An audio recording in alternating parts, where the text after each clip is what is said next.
এখন মাশাআল্লাহ মানুষ কিছু সভ্য হইছে।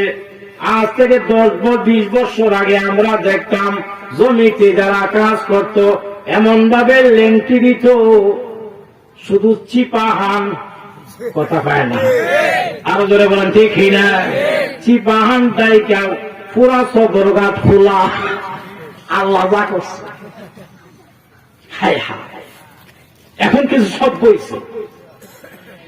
বড় কোটি টাকার মালিক ফেরানো গাড়ি নিয়ে গরিবের কাছে চলে যায়, মাঠে ময়দানে গিয়া ডাকে চাচা, ভাই ডাকে, চাচা ডাকে, প্রয়োজনে দুলা ভাই ডাকে। গরিব তো নরম দিলের মানুষ, এত কোটি টাকার মালিক ফেরানো গাড়ি থেকে নাইমা আমার সামনে চলে আসে, আমার ক্ষেতের আইলে চলে আসে। কি বলে? বাংলা দাঁড়াইছে আমি নির্বাচনে, চাচা একটা ভোট চায়। গরিবের মনটা নরম, ঠিক আছে আপনাকে দিয়ে দিব। যেই মাত্র গরিবের ভোট নিয়ে এমপি হয়ে গেল, এমপি হয়ে যাওয়ার পরে ওই যে ডাকা গেছে, গরিব হারকেন দিয়েও তালাশ কইরা পায় না। এই কথা বলে ঠিক না? একটা সিগনেচার আনতে গিয়া গরিবের জুতার তলা শেষ, কিন্তু এমপির খবর নাই। আর জোরে বল, হায় হায়। 2 নম্বর, 18 টাকার মালিক হইলে মানুষের দিলের ভিতরে অহংকারের ক্যান্সার রোগ তৈরি হয়। 3 নম্বর হইল ক্ষমতার মালিক হইলে, অন্যরা আমার ক্ষমতা যদি তাকে দেখবেন তার মধ্যে অহংকার কম না। তাহলে ওগো আল্লাহর নবী, আপনার সাহাবী আবু যুর গিফারী রাদিয়াল্লাহু তাআলা আনহু দিলের ভিতরে বিন্দু পরিমাণ অহংকার নাই। এই যে একটা গুণ, এই গুণটা আল্লাহ পাকের কাছে অত্যন্ত পছন্দনীয়, এমনকি ফেরেশতাদের জমাতে অত্যন্ত পছন্দনীয়। 1 নাম্বার। তাহলে এই গুণটা আমাদের অর্জন করার দরকার আছে না নাই? এই কথা বলেন না, আছে না নাই? নাম্বার 2 নম্বরে আমার আপনার সাহাবী আবু যুর গিফারী রাদিয়াল্লাহু তাআলা আনহুর ভিতরে সূরাতুল ইখলাস, কুল হুয়াল্লাহ সূরার মহব্বত সবচাইতে বেশি। জোরে বলুন সুবহানাল্লাহ। এই সূরার আরেকটা নাম হলো সূরাতুল মাহাব্বা, মানে মহব্বতের সূরা, মহব্বতের সূরা। যেই ব্যক্তি এই সূরাটাকে মহব্বত করে তিলাওয়াত করবে, যেই ব্যক্তি এই সূরাটাকে মহব্বত করবে, সে যেন আল্লাহ পাকে মহব্বত করলো। কারণ এই সূরার মধ্যে সমস্ত আলোচনা কার? মাশাআল্লাহ, কার? এই সূরা যে মহব্বত করলো, সে যেন কাকে মহব্বত করলো? আল্লাহ পাকে মহব্বত করলো। এই সূরার আরেকটা নাম হলো সূরাতুল মাহাব্বা। আল্লাহু আকবার। এদিকে তাকান, আমলের নিয়তে কথাগুলো শুনবেন। কারা কারা আমল করবে হাত তোলেন, হাত তোলেন। আল্লাহ সবাইকে আমল করার তৌফিক দাও, বলেন আমিন। আরো জোরে বলেন আমিন। বিশ্বনবী রাহমাতুল লিল আলামিন কেউ যদি আউযু বিল্লাহ বিসমিল্লাহ সহিত এই সূরাটা একবার তিলাওয়াত করে, আয়াত মাত্র 4টা, আমার জানা মতে এই মাঠে যারা বসছেন সবার এই সূরার হাফেজ। কথা বলেন ঠিক না? শিক্ষিত অশিক্ষিত ছোট বড় সবাই এই সূরা মুখস্থ আছে না নাই? এই কথা বলেন না, আছে না নাই?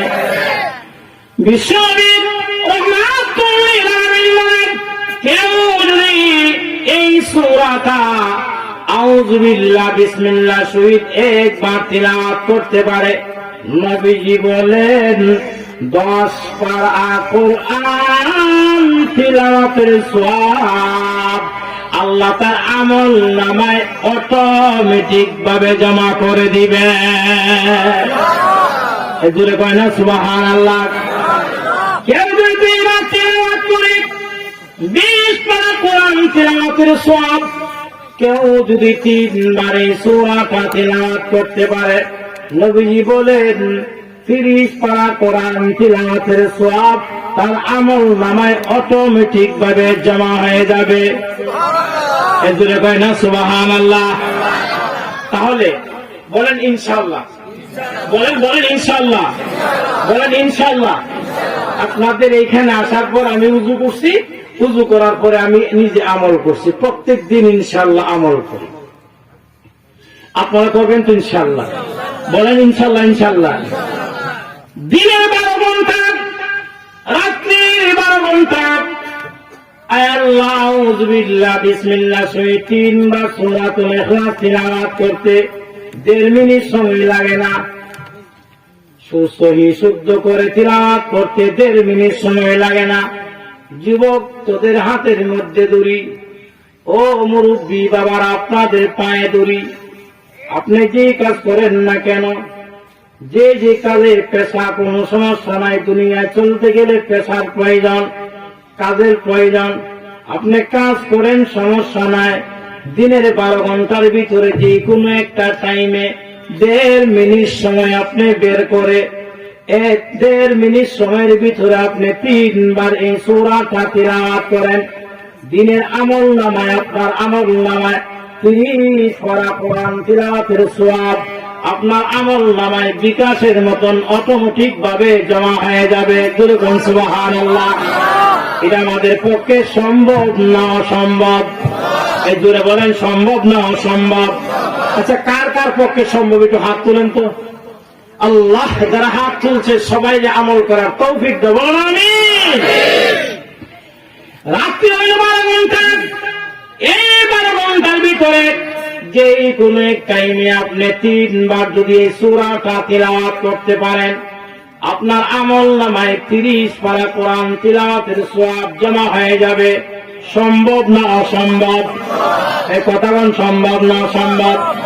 এখন একটা হাদিস বলবো, কারা কারা আমল করার ইচ্ছা আছে হাত তুলে তো দেখি। আল্লাহ সবাইকে আমল করার তৌফিক দাও। সবাই জোরে বলুন আমিন, আরো জোরে বলুন আমিন। মান কারাআ সূরাতাল ইখলাস বিআশরিন বুনিয়া লাহু বাইতুন ফিল জান্নাহ। বিশ্বনবী রাহমাতুল লিল আলামিন বলেন, কেউ যদি ঘুমানোর সময়, কেউ যদি রাত্রে ঘুমাবার সময় 10 বার সূরাতুল ইখলাস তিলাওয়াত করে ঘুমাইতে পারে। আমরা সবাই তো রাত্রে বেলা ঘুমাই, মাথাটা বালিশের মধ্যে দেওয়ার পরে আপনি 10 বার সূরাতুল ইখলাস তিলাওয়াত করে ঘুমাইবেন।